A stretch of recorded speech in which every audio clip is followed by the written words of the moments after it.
All right, so the second problem that we had to work on was the printContact method. And basically what we want to do there is start our own method, public static void printContact. Bless you. And then my suggestion to you is take the code that works from another method. So we just finished this method that allows us to do the address formatter. Okay, so just take that, copy it, paste it into your new method, and then take out the crap that you don't need. So you have printContact. printContact wanted you to get the name, the first name, the last name, the area code, and then the rest of the phone number as 4 different inputs. And we already have code that's going to get the first name and the last name. So go ahead and take advantage of that. My fault. Okay. Get rid of the stuff that you don't need. And since we're not asking for the address and all that, we're not going to output any of that stuff. So just delete that. And then you're in a spot where you at least have some code that's going to work and you can get your first name and last name. Okay. So then after we get the first name and the last name, what I asked you guys to do in the description of the program is I asked you to ask for the area code separate from the rest of the program. So we're going to go ahead and copy and paste, and then we're going to say enter your area code. And the other thing I asked you to do was to get that as an int. So instead of last name here, we're going to call this area code, and instead of string, we're going to call it int. Now, if we use int here, what does that mean that we have to change here? Yeah, we got to change it to next int. Okay, so we might think to ourselves like, okay, cool, we got the area code, that works out well.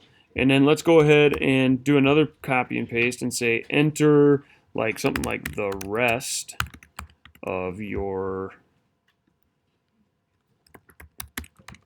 phone number. All right, and then we'll just go int phone equals console.nextInt. And let's see how that works. We're not even going to do the output yet. We just want to go ahead and see how this is going to work for us. So, sorry about that. So if I compile and run printContact, okay, so like I expected, it says enter your first name. So I'm going to go Edward. And then enter your area code. So let's go 345. And then enter your phone number. Let's go 123-4567. Okay? So I want you to look up at the screen right now to make sure that you're paying attention to what's going to happen right here. So I'm going to go ahead and hit enter on the keyboard. And you guys see how things kind of blew up? Okay? So it goes back to here and it highlights this, but before that happened, it actually gave us an error in here. Okay? And so just so that we're on the same page, this is telling us that we did something wrong, right? We did an input mismatch exception. And so what you should be thinking about is when it tries to do next int, the way it looks at it is it goes 1's a number, that's fine. 2's a number, that's fine. 3's a number, that's fine. Hyphen, not a number, not fine. So now we have an exception because you're entering something that's not a number, right? It's not going to do the math for you and figure out that this is some negative number. It's just going to say, nope, that's not a number. Okay? So if we expect them to enter something that's not a number, what should we change this back to? Probably string, right? And if this is a string, what do I have to change this to?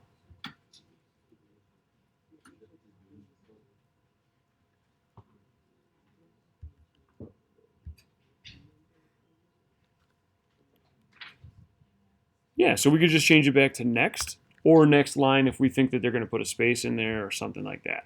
Okay?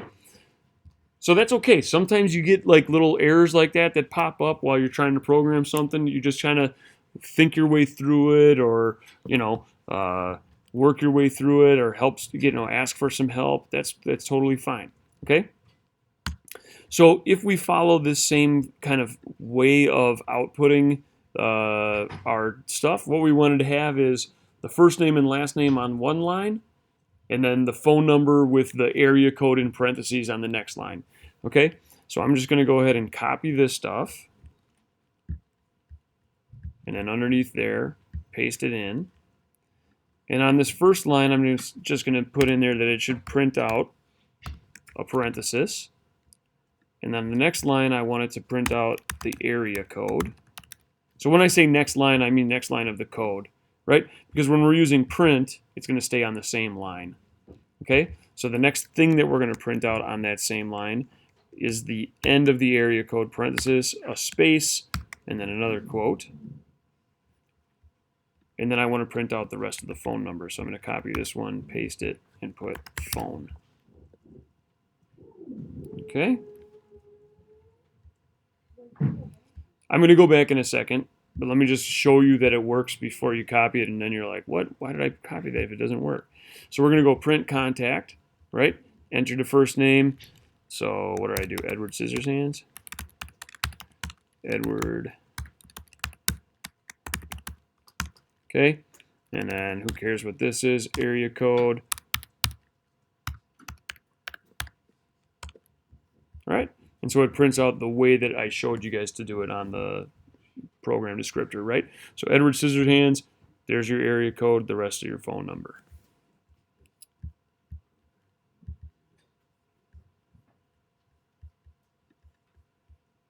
So hopefully that makes sense as far as how that stuff's getting printed out.